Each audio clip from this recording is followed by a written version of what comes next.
നമസ്കാരം, ഞാൻ രശ്മി. ഇന്ന് നമ്മൾ ഉണ്ടാക്കാൻ പോണത് ഒരു മുട്ടക്കറിയാണ്, എഗ് സ്ക്രാമ്പിൾ കറി. ഇത് വളരെയധികം എളുപ്പത്തിൽ ഉണ്ടാക്കാൻ പറ്റിയ ഒരു കറിയാണ്. ഇത് ചപ്പാത്തിയുടെ കൂടെയും പത്തിരിയുടെ കൂടെയും അപ്പത്തിൻ്റെ കൂടെയൊക്കെ കൂട്ടി കഴിക്കാൻ പറ്റിയ ഒരു കറിയാണിത്. എളുപ്പത്തിൽ ഉണ്ടാക്കാൻ പറ്റിയിട്ടുള്ള ഒരു കറിയാണിത്. അപ്പോൾ നമുക്ക് നല്ല ടേസ്റ്റുള്ള എഗ് സ്ക്രാമ്പിൾ കറി എങ്ങനെ ഉണ്ടാക്കുന്നത് നോക്കാം. നിങ്ങൾ ഇതുവരെ ഈ ചാനൽ സബ്സ്ക്രൈബ് ചെയ്തിട്ടില്ലെങ്കിൽ വീഡിയോയ്ക്ക് താഴെ കാണുന്ന സബ്സ്ക്രൈബ് ബട്ടൺ റെഡ് കളറിൽ ആയിരിക്കും. സബ്സ്ക്രൈബ് ബട്ടൺ പ്രസ് ചെയ്ത് അതിനടുത്തായുള്ള ബെല്ലൈക്കണും കൂടെ പ്രസ് ചെയ്താൽ മാത്രമേ ഞാൻ വീഡിയോസ് അപ്ലോഡ് ചെയ്യുന്ന അതേ സമയത്ത് തന്നെ നിങ്ങൾക്ക് മൊബൈലിൽ നോട്ടിഫിക്കേഷൻസ് വരികയുള്ളൂ. അപ്പോൾ നമുക്ക് മുട്ടക്കറി ഉണ്ടാക്കാൻ ആവശ്യമായിട്ടുള്ള സാധനങ്ങൾ എന്തൊക്കെയാണെന്ന് നോക്കാം. എഗ് സ്ക്രാമ്പിൾ കറിയാണ്. അപ്പോൾ അതിന് വേണ്ടിയിട്ട് 2 മുട്ടയാണ് എടുത്തിട്ടുള്ളത്. സവാള 3 എണ്ണം, തക്കാളി 2 എണ്ണം. തക്കാളി സവാളനെ കഴിഞ്ഞും താണു നിൽക്കണം. പിന്നെ പച്ചമുളക് 4-5 എണ്ണം, അത് എരിവിനനുസരിച്ച് നിങ്ങൾ എടുത്താൽ മതി. ഇഞ്ചി 1 ഇഞ്ച് കഷ്ണമാണ്, ചെറിയ കഷ്ണം. 2-3 തണ്ട് കറിവേപ്പില. മുളക് പൊടി 1 ടീസ്പൂൺ, മഞ്ഞൾപ്പൊടി 1/2 ടീസ്പൂൺ, മല്ലിപ്പൊടിയും ഗരം മസാലയൊന്നും എടുക്കരുത്. പിന്നെ ഉപ്പ്, വെളിച്ചെണ്ണ. ഇത്രയാണ് നമ്മുടെ എഗ് സ്ക്രാമ്പിൾ കറി ഉണ്ടാക്കാൻ ആവശ്യമായിട്ടുള്ള സാധനങ്ങൾ. ഇനി നമുക്ക് കടായി അടുപ്പത്ത് വെച്ചിട്ടുണ്ട്, ചൂടായിട്ടുണ്ട്. നമുക്ക് വെളിച്ചെണ്ണ ഒഴിച്ചു കൊടുക്കാം. വെളിച്ചെണ്ണ ഒരു 2-3 ടേബിൾ സ്പൂൺ ഒഴിച്ചു കൊടുക്കാം. വെളിച്ചെണ്ണ ചൂടായിട്ടുണ്ട്. നമുക്ക് സവാള മുറിച്ചിട്ട് കൊടുക്കാം. സവാള ഞാൻ ഒരുപാട് അങ്ങ് ചെറുതുമല്ല ഒരുപാട് അങ്ങ് വലുതല്ല, ഒരു മീഡിയം സൈസ് വലുപ്പത്തിലാണ് മുറിച്ചിട്ടുള്ളത്.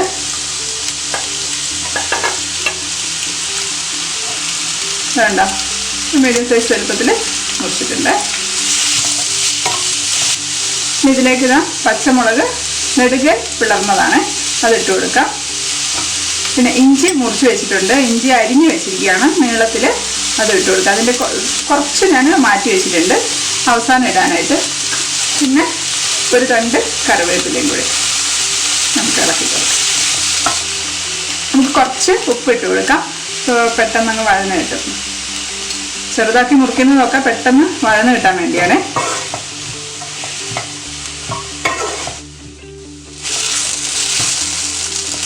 ഇതിപ്പം സവാള നന്നായിട്ടൊന്ന് വഴന്നിട്ടുണ്ട്. ഇത് ബ്രൗൺ കളറൊന്നും ആവണ്ട, ഒരു നന്നായിട്ടൊന്ന് വഴന്നാൽ മതി. ഒന്ന് ഏകദേശം ഒരു 10 മിനിറ്റ് ആയിട്ടുണ്ട് ഞാൻ വഴറ്റാൻ തുടങ്ങിയിട്ട്. ബ്രൗൺ കളറൊന്നും ആവാൻ നിൽക്കണ്ട. ഇനി നമുക്കിതിനകത്തോട്ട് മഞ്ഞൾപ്പൊടി ഇട്ട് കൊടുക്കാം. മഞ്ഞൾപ്പൊടി ഇട്ടൊന്ന് ഇളക്കിയിട്ട് മുളക് പൊടിയും കൂടെ ഇട്ടിട്ടുണ്ട്. ഇതിൽ മല്ലിപ്പൊടിയും ഗരം മസാലയൊന്നും ഇടരുത്, ഇട്ടാൽ ഈ കറിക്ക് വേറൊരു ടേസ്റ്റായി പോവും. ഇനി പച്ചമണം മാറുന്നവരെ നമുക്കൊന്ന് വഴറ്റി കൊടുക്കാം. മീഡിയം ഫ്ലെയിമിലിട്ടിട്ട് വഴറ്റിയാൽ മതി, കാരണം ഹൈ ഫ്ലെയിമിലിട്ടാൽ അത് കരിഞ്ഞു പോകും.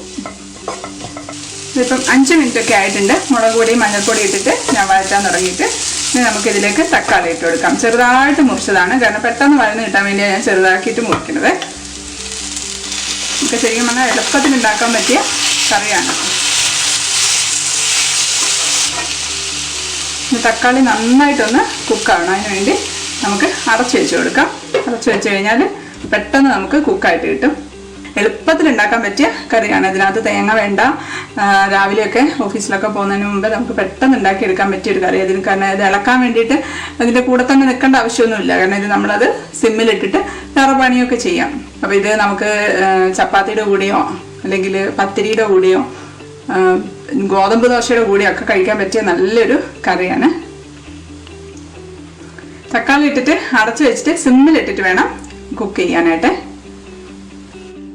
ഇപ്പോൾ 10 മിനിറ്റ് ആയിട്ടുണ്ട്. ഞാൻ അടച്ചു വെച്ചിട്ട് നന്നായിട്ട് വഴന്നിട്ടുണ്ട്. തക്കാളിയൊക്കെ ചെറുതാക്കിയിട്ടില്ലേ നമ്മൾ മുറിച്ച്, അതുകൊണ്ട് പെട്ടെന്ന് വഴന്നത്. ഇതിപ്പം ഇടയ്ക്കൊന്ന് ഞാൻ ഇളക്കിയിട്ട് കൊടുത്തിട്ടുണ്ടായിരുന്നു, അങ്ങനെ തന്നെ വെച്ച് പോകരുത്. ഇനി ഇതിലേക്ക് നമുക്ക് വെള്ളം ഒഴിച്ചു കൊടുക്കാം. തിളച്ച വെള്ളം വേണം ഒഴിച്ചു കൊടുക്കാനായിട്ട്.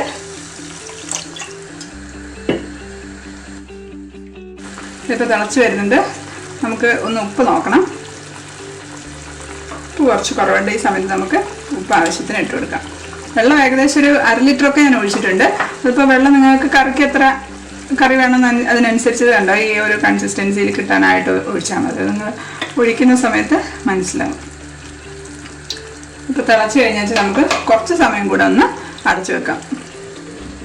സിമ്മിലിട്ടിട്ട് അടച്ചു വെക്കാം. ഇപ്പോൾ നമ്മൾ വെള്ളം ഒഴിച്ചിട്ട് ഒരു 5 മിനിറ്റൊക്കെ അടച്ചു വെച്ചിട്ടുണ്ട്.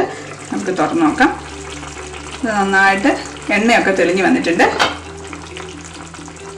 നമുക്ക് ഇതിനകത്തോട്ട് മുട്ട പൊട്ടിച്ച് ഒഴിച്ചു കൊടുക്കണം.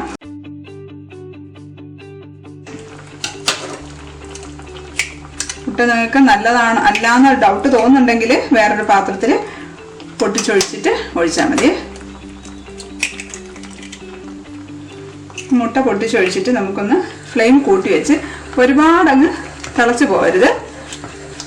ഒരുപാടങ്ങ് തിളയ്ക്കുമ്പോൾ പീര പോലെ അങ്ങ് ആയിപ്പോവും. അങ്ങനെ ആവരുത്. ഇതൊരു പാല് പോലെ വരണം. ആ സമയത്ത് നമുക്ക് ഓഫാക്കി കൊടുക്കണേ. ഇപ്പൊ പാല് പോലെ ആയിട്ടുണ്ട്. ഓഫാക്കി ഞാൻ. ഇപ്പം പാല് പോലെയാണുള്ളത്.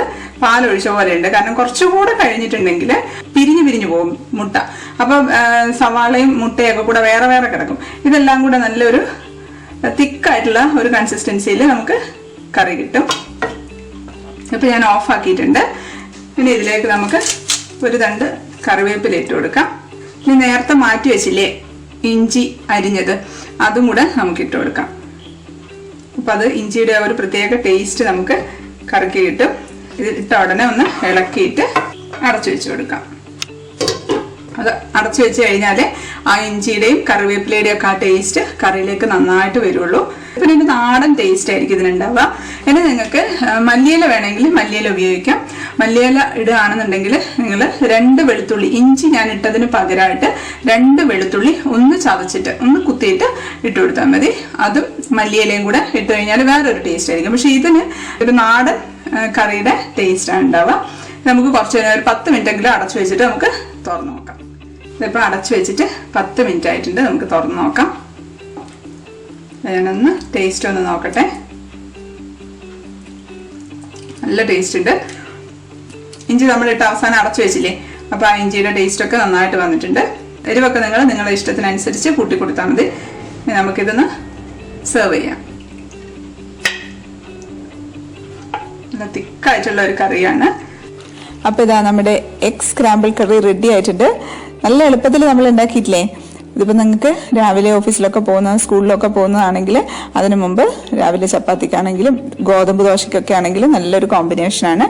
പെട്ടെന്ന് തന്നെ ഉണ്ടാക്കിയെടുക്കാനും പറ്റും. അത് ഫ്രണ്ട്സിനൊക്കെ ഷെയർ ചെയ്യണം. ഇഷ്ടപ്പെട്ടാൽ ലൈക്ക് ചെയ്യണം. അടുത്ത വീഡിയോയിൽ കാണാം.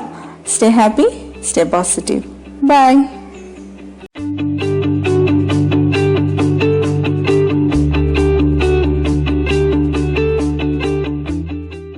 വീട്ടിലേക്ക് പോവാൻ ഇറങ്ങിയതാ. അല്ല അതെ ആരും ഇങ്ങനത്തെ ചടങ്ങുകൾക്കൊന്നും ഫംഗ്ഷൻ നമ്മൾ പറയാൻ പാടില്ല. സോറി ചേച്ചി, എനിക്കറിയാം. ഞാൻ പാർട്ടിന്ന് തന്നെ പറയണമെന്ന് വിചാരിച്ചതാ. പിന്നെ പറഞ്ഞു വന്നപ്പോ അത് ഫംഗ്ഷൻ ആയിപ്പോയതാ. അയ്യോ എന്തായാലും സമയമായി. ഞാൻ